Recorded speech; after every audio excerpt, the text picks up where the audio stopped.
Hello అందరికీ, ఇదైతే షిరిడి సిరీస్లో ఇంకొక వీడియో అండి. మేము స్టే చేసింది అక్కడ 2 డేస్లో మేము ఏం తిన్నాము అనేది నేను ఈ వీడియోలో అయితే చెప్తాను.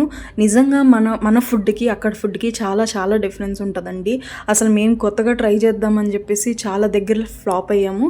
అందుకే ఫస్ట్ డే మేము వెళ్ళిన వెంటనే టిఫిన్ అయితే చేసాము రూమ్లో బ్యాగ్స్ పెట్టేసి. అక్కడైతే టిఫిన్ మాకు బాగా నచ్చింది. హైదరాబాద్లో లానే ఉంది. పూరి, వడ, ఇడ్లీ, దోశ అయితే ఆర్డర్ చేసాము. Each one 50 rupees. టేస్ట్ అయితే సూపర్గా ఉంది. సో అందుకే మేము సెకండ్ డే మార్నింగ్ కూడా అక్కడికే వెళ్ళాము. ఎందుకు రిస్క్ తీసుకోవడం వేరే దగ్గర తినడం అనేసి. So first day afternoon, second day afternoon మేము బాబా అన్నదానం సన్నిధి ఉంటుంది కదండి, అక్కడే తిన్నాము. లంచ్ అయితే చాలా మంచిగా అనిపించింది. వాళ్ళు చేసిన వంటలు కానీ చాలా నచ్చాయి నాకైతే.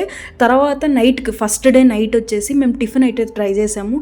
ఆ టిఫిన్ అయితే వామిటింగ్ వచ్చేసింది. అస్సలు తినాలనిపించలేదు. ఇంకా తిన్నాము. తర్వాత ఎందుకులే అని చెప్పేసి కొంచెం ముందుకెళ్తే ఫ్రైడ్ రైస్ షాప్ ఉండింది. సరే కారంగా వేడిగా తిందాం చల్లు అనేసి ఫ్రైడ్ రైస్ ఆర్డర్ ఇచ్చాము. వెజ్ ఫ్రైడ్ రైస్ అస్సలు దారుణంగా ఉంది. అది కూడా అసలు మనీ వేస్ట్ మొత్తం. ఇంకెందుకులే అని చెప్పేసి రూమ్కి వెళ్ళిపోయాము. నెక్స్ట్ డే ఆఫ్టర్నూను బాబా సన్నిధానంలో తిన్నాము. మార్నింగ్ వచ్చేసి సేమ్ టిఫిన్. ఈవినింగ్ వచ్చేసి కొంచెం థమ్స్అప్ అయితే తీసుకున్నాము, ఎండలు ఎక్కువగా ఉన్నాయనేసి. తర్వాత మేము ట్రైన్ టైం అయిపోయిందని చెప్పేసి మన్మాడులో తీసుకున్నాము ఏదో ఒకటి అనేసి వెళ్ళాము. సో మన్మాడులో అయితే మాకు ట్రైన్ స్విచ్ అవ్వాలి.